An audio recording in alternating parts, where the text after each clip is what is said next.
far the importance of having such sharing platform, open data access.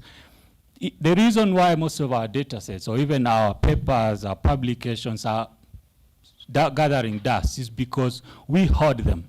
We produce very quality data, our data sets or even information. But then after that, I get my PhD, I go my way, I go continue with my work. My hardcover binded book is at the university gathering dust. Nothing is being done with that. Nobody can take that work and even take it further from where you left. So why do we share data? So for discoverability, citability, replicability, reusability is actually what I've just mentioned, and persistence. So overview of users who actually use the Aphrc data. Kenya is number 1 at almost, that is almost 70,000 users or downloads so far. Followed by US, as I've just mentioned, a story of a lady from the US. And this is world over, as in, this is a very brief representative of the same. And those are the visitors that we've had on our website. So few challenges that are there with data sets sharing especially, because a paper will give me an idea if I am a student maybe pursuing my master's or PhD. But with data set, I can actually derive my thesis out of it. So the reason why I'm focusing on data sets is because they make more sense to users or students or even researchers, research institutions, and even universities. When I was doing my master's, one of our lecturers, when we were learning research methodology, referred us to Kenya National Bureau of Statistics website to go and download data sets for accidents in Kenya so that we can use that for regression, to learn regression in R. How I wish the lecturer was referring us to the university website or portal to download this particular data set that their own students have been gathering over a long period of time, but are hosted in a particular environment that the current students can easily use. So ethical considerations, fully anonymizing the data. Aphrc has been collecting data since longitudinal data on DHS since 2002, and we took a break way in 2018, I believe. So you can imagine how much data there is from way 2002. Some of them were born when we started collecting data and are now adults. We've been following them from the day we were born all the way to 2018. So this data is huge, and we also have nested studies that have been happening within the same study or the longitudinal data. So all these data are on our portal, which is Aphrc microdata portal. I'll be going fast because of time. And so some of the existing data portals, Aphrc being amongst them, that is we have World Bank, we have Kenya National Bureau of Statistics, and Kenya Data Portal, which tries to pick data from different areas and put on their website. And so I'll end there with that. Thank you. So I think a follow-up on that, we are going to have Boya. Yeah, that's it. We're going to have Boya. If he has any presentation he can do, if he can communicate, he is a journalist, so he might be the best communicator we have today. Yeah. Good afternoon, everyone. As you said, my name is Duncan Boya. I'm a journalist. Currently, I work for Chinese news agency, Xinhua. I write science for them, but I'm also chairman of Kenya Environment and Science Journalists Association. This association was founded in 2007 because of the reason that from 1970s, 80s, 90s, up to around now, the training of science journalism is not in the curriculum of journalism training in our universities. So a few of us came together and we said that let's find a way to convert some journalists and also to help mainstream science into our mainstream media. The reason being, we value science and we know you do some vital work which needed to be communicated to public. And we did not have that platform. Out of that, to date, you can see what goes on in the television and the newspapers.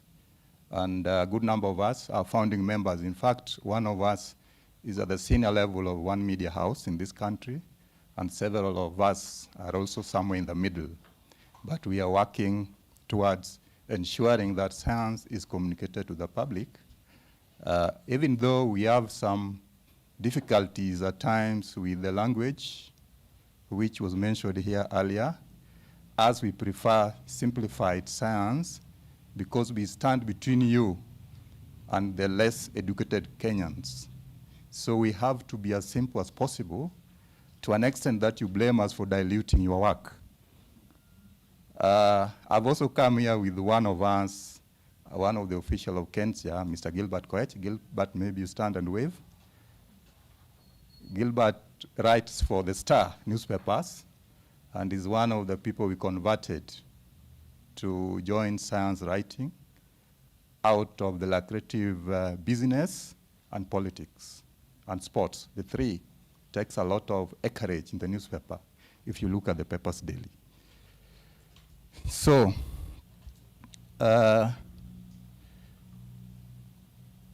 in short, we are a necessary evil.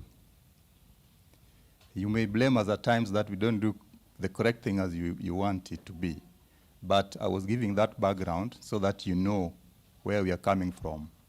I was converted over 15 years ago to be writing science, and that's what I do for a living. Not that I've learned science anywhere. In fact, at my master's, we had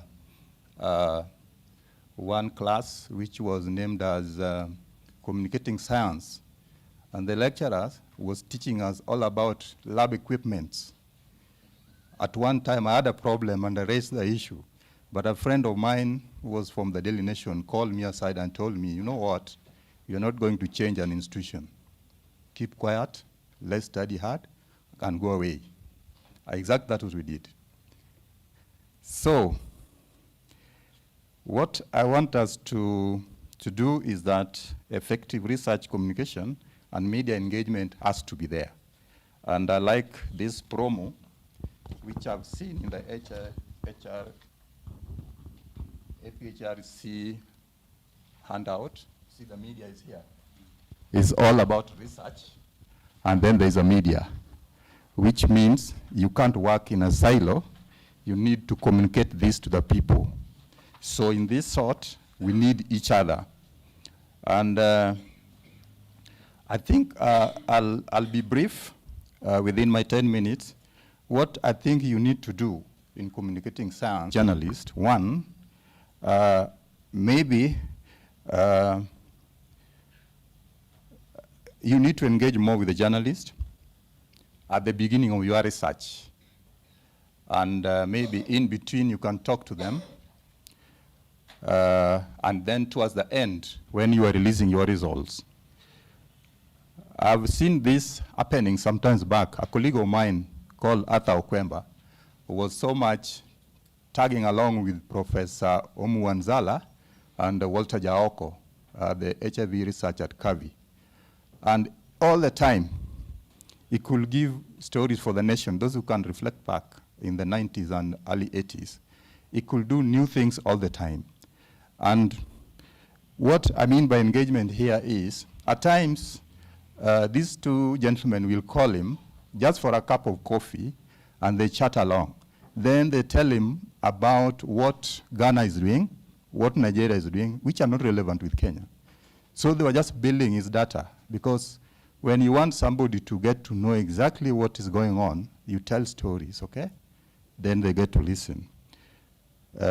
Number two, you should tell stories. You need to be engaging. I know some of you are involved in the lab too long, and then you become too moody. And I think when it comes to now disseminating what you are doing over these years, you need really to engage. When it comes to telling stories, I want to give you one example. A colleague of mine was flying with a scientist from Aphrc. Then this scientist told him, oh, we've just launched a book telling about the story of how the Kaputai plain, you know, in Kitengela area, how people are now taking over land and wildlife cannot move. And I think this is topical. It's just last week we launched it. Then my colleague told him, okay, I'll link you up with the journalist. He called me. Then we got in talking. He called me to Aphrc. Then he gave me such a huge book. Then I told him, take me through this book, because all this you are going to tell me, I don't understand them. But be a bit simple so that I understand, to enable me not to mislead the listener and the viewers. I did that. Out of that, I took 2 weeks to digest the book.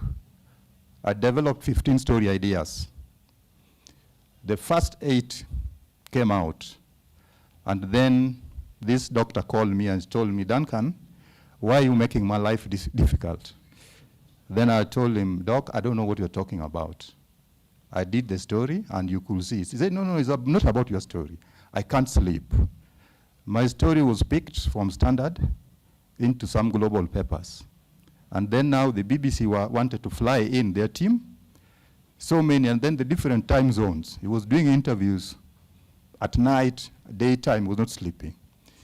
Then he called me for a cup of tea. We met, we talked. Then he told me, do you know what? Out of your stories, I have now 3 offers. One, my Director General, Carlos Ceres, wants to promote me. And they have sat on my promotion for a very long time. And he called me for the first time in his office, and he told me, Dr. Gutu, I know you. Sit down here. Then he told him, I'll give you my take on that. Kruger National Park wanted him to go down there. Then there was Offenheim University in Germany who were interested in him. Then that time the president of Germany happened to have been his master's classmate somewhere. So we talked. I told him, if I were you, I'll go to Germany. And indeed he went. He's there up to now. So it's a matter of tagging along, being in bed with somebody. Then you get to know what I can offer and what you can offer.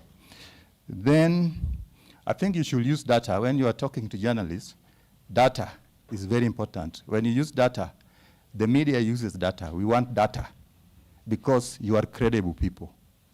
Unlike the other family who uses the media, but when they talk, they say they are misquoted. You are credible. So the more you use data, the more we are very comfortable, because when the data is good, even Coach will tell you, in the newsroom, you'll see somebody clapping his hand and dancing because the story is moving. You're just seeing what people will read tomorrow. So that is why I think data is key, and you should be free to talk about it. Then be flexible to use the media, also in the multimedia. You have the phone, which can do a lot of things. Most people do crazy things with the phone. They take their pictures, and they want people to see them all the time. But you as scientists, you can do much better about that. You can do what you are doing at research level. You can write something on your social media page. Just make your social media page different. Like my social media page, Facebook, is all about science stories and science issues. It's nothing else about family. What pops up often is my birthday. So if you can do that, you help also change people. Then flexibility to talk to journalists is very important. And again, to be prompt. When I call you or a journalist calls you, please be free and talk to them. Or call back. You tell them you are busy.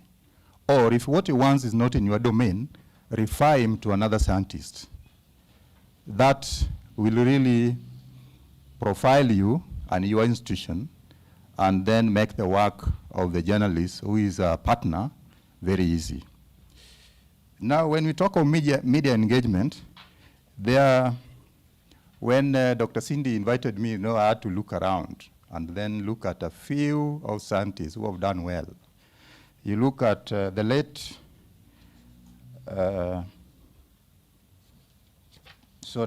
before I get that, let me get to something else. Let me talk about the media engagement. In a way that you can engage with us, one, which you do very often, is you can do a media briefing. You can call the journalist for a briefing, but I'll request you look for professional journalists, which you can get at Kensja, or look for the news editors or assignment editors. They'll give you professional journalists. Our profession is also a bit diluted by some people. So you may have somebody coming, he's a journalist, then at the end of the day he tells you, you'll have to pay him some money. Don't pay. We don't demand for money. We don't as journalists. Then two, you can use press releases. You have to do it well to answer to what really the media look for. We have the rule, we say 5W and a H. You know what, where, how, things like that, and when matters a lot. So you don't send a press release that was meant for last week, this week. That will not go anywhere. And in the press release as well, you have to be careful where you are sending it. Don't just send a press release to people who have even left journalism. You know, the institutions are fond of having like a list of journalists they're working with. Some of them have since gone away and they're not there. So you need to really, now and again, every year, update your data and then send it to real recipients, because you want the value for what you did. Then one, you also can give tips to journalists. If one is your friend, you can call him and give him a tip of what a scientist is doing, but the scientist will not know. You agree that you don't disclose how you come to know that. We are very good at that. Then because you just see that story, that research is good for the public. It's not just for academic work. Then also media interviews. At least you should engage with the journalist. You should feel very free to engage with the journalist. I don't see why you should fear journalists, yet what you develop is very credible. You know, when you are talking facts, you're not a liar, and then you're not a propagandist. That can work better for you. Then, alternatively, you can write opinion in the newspapers. If it is newspapers, you can write opinions. That also works well, and I'm seeing a number of some researchers are doing that.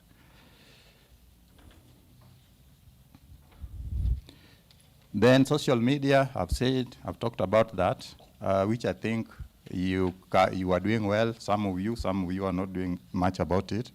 But I wanted to bring examples of some eminent scientists in Africa who have done so well in their engagement with the media. They are not looking for publicity. You know, that is something that most scientists think when you go to the media, then you are so desperate, you're looking for publicity. You're not desperate looking for publicity. You want this information to go out to the masses and help change lives. For example, we have the late Professor Calestas Juma. He was very visible. And oftentimes when he was in Kenya, Calestas and Otula Uwor had some good relationship. And you know, for Calestas, I came to know him and I met him several times. And his first job was a teacher in Taita Taveta. Then he started corresponding for The Nation. Then later he moved to Nation full-time. And he's the first science editor in this country. Then later he was followed by Otula Uwor, who was at Nation for a couple of years. Then Otula became like John the Baptist. He's the one who converted me and converted so many of us. He talked of Joageyo, Pamela Sigi, Mwendo Kiogora, it was Utula who converted them. And he still does it, and he has converted so many to come to science. When he talks to you, you obviously believe him, and you follow that route. And it has worked in a way. He does it small way, but is big within the media industry. We have also Professor Abdul Karim from South Africa, then Garib Fakim, the former president of Mauritius, you remember. He was at one time, I think, at African Academy of Science, chairperson or something. I met him several times while he was here. Very down to earth and friendly to the media. We have Dr. Thumbi Ndungu on his HIV research, very close to the media, and he talks to people. Then we have Dr. Mary Abukutsa Onyango. I met Mary with this research we was doing at JKUAT on indigenous vegetables. And then we were at an acoustic conference. And then when Mary was called, a professor stood up and said that I thought we should not be talking about indigenous vegetables in an urbanized society. I think food should come from the villages to the city. And you know, it was an issue with some now not very happy. And Mary stood up and talked and convinced many that they are medicinal, they are part of solving climate change issues, and so and so. Then Mary took up the matter also with the Uchumi then, supermarket, and Nakumat. He engaged them in series of meetings, and that is how now you see indigenous vegetables in the supermarkets in this country. I've worked with that through that work. And every time he'll call and we'll talk. Then we have Catherine of APHRC. Catherine is very unique, very down to earth, talks to journalists so closely, and then finally asks you, are you satisfied? So you know that's very rare also. Then finally what I know and what I like with Catherine, she's a source to many of us journalists through our LinkedIn page. She'll leak something to us which is new, and we'll follow from there and do a story. So that's why I'm telling you that social media is powerful. Just go social media. Everyone is there. Why do you want to be out? And this is the age.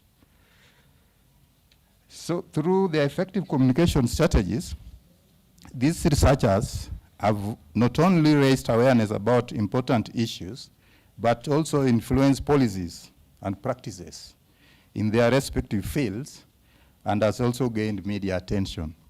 Some scientists may blame, let's say, Catherine, why she's being called at NTV, KTN, but reason being, she's visible and ready to go. In my conclusion, let me say that oftentimes as scientists, talk to journalists, even when you don't need them, even when you are not disseminating anything. Just get to know them while you are still in the research world. The research you do is meant for the populations. 2, always try to avail your research to journalists, identify those you work with, and then I want you to forgive journalists for some mistakes they make. Some of these mistakes are not their own. They are done by the sub-editors. I had an issue with a CIMMYT scientist sometimes back. He was doing a research on striga weed. Then the only problem was striga was written in small letter, not capital letter. While in journalism college, we are told you only capitalize the name of human beings, cities, towns, and countries, and initials. But after a while, for the first 2-3 meetings we met, he was avoiding me. Afterwards, we came again, we are talking. So some of these things, just forgive them. For example, most media houses don't use prof, doctor. We go flat to your name or mister because of the confusion. Tomorrow I say you're a doctor, and then you say, I'm a professor. Correct that. So that's such kind of complaints are too much. So we decided to go with the name of the person and avoid the title. So some of those things you all need to understand and forgive us. Then my request in my conclusion, maybe I know most of you do research for the journals, because that is the trend that has been there. Somebody was saying we need to change the trend. Recently, only last week, the Kenya Wildlife Service had a conference in Naivasha, and one of the things that came out very strongly was that they have started a national database, a hub, where besides doing research for the journal, they'll also avail this to Kenyans. The same research where somebody can get in and get the information. I think they're borrowing a leaf from some countries, which it works so well.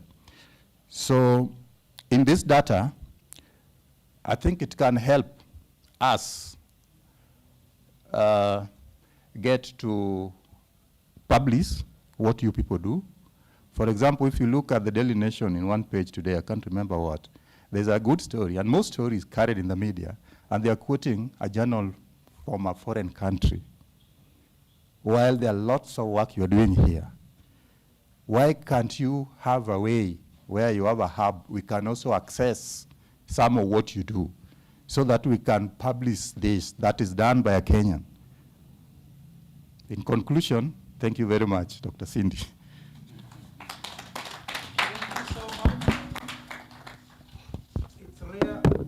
Rare that we get to interact with the journalists so that they can tell us how to work with them. I think the next one is Professor Paul Baki. I don't know whether some of you know Kenya National Academy of Sciences. I met him when he is in the African Academy of Sciences. And we have actually two people here from, I don't know whether I make a mistake, but two officials from Kenya National Academy of Science, and that is Professor Paul Baki and Professor Mwanja there. Professor Mwanja is going to be the panel tomorrow. So please take it up. And as he does it, I'm wondering whether Fiona is alive. Has Fiona Bai arrived? Now, if she's not here, then we're going to go. So I will ask for forgiveness. I have looked at my watch, and my watch tells me we are not doing very well on that area. So we're going to have Professor Paul, who is going to communicate on policy and the linkages between policy and funding support. And after that, maybe we are going to break for lunch, and then we come back in the lunch, where then we are going to have questions. You keep your questions, and then we are going to ask them later after lunch, so that we move ahead. So, Paul, please, Prof. Thank you very much, Dr. Cindy. I will do justice, because I know I'm standing between you and lunch.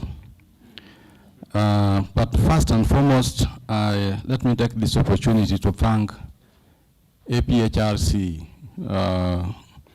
for inviting the Academy to join the panel, and more so because we have worked in partnerships on certain things before, and we continue to do so in the future. Before I go straight to the subject matter, let me bring you up to speed on what Kenya National Academy of Sciences is. It is a members-only organization comprising mostly of people from academia and also people who have made impact in science in general. And science here is generic. I'm not talking about the hard sciences as such. It is everything, including literature. At the Academy, we are not a government organization, as much as we are called Kenya National Academy of Sciences. And we are not a school, as somebody might imagine. Yeah, but among the many things we do, we disseminate information through publication of reports, briefs, policy briefs, and also, of course, journals. And I want to point out Professor Vase Mwaja is our editor-in-chief. We have 3 series of journals. Series A, chemical and physical sciences. B, health, biological and health sciences. And of course, lastly, Series C is humanities and social sciences. We have been doing this ever since, but I'm sure you do not know about this. Probably, and because of our visibility problems, we are yet to go online, and we are in the process. We are on track with the support of Aphrc, and Professor Mwanja is championing that course. That is what we are. You can engage us much later for more if you need it. But back to the real issue. All these researches we do must count for something. But I want to start from the premise that information or knowledge is power. If you cannot be seen, or if you do not speak out and fight for yourself, you will not get your space. In Africa, we do not control these digital platforms where things are done, information is disseminated, as much as we also access them. Perhaps we also need to claim a bit of our space, even if it is 5%. What you control, you can manage, and you can do as much with it.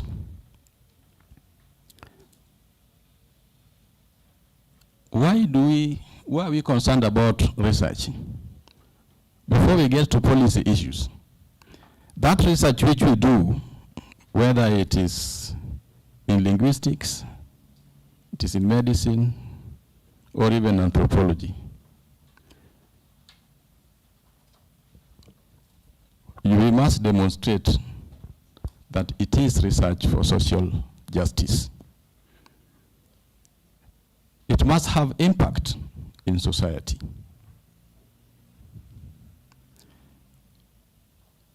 But I want to point out certain myths and misbeliefs about research.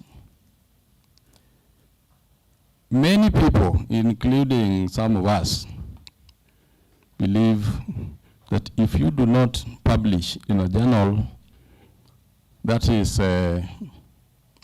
from the north, your research counts for nothing. And this will follow you to the interview room where you are looking for promotion.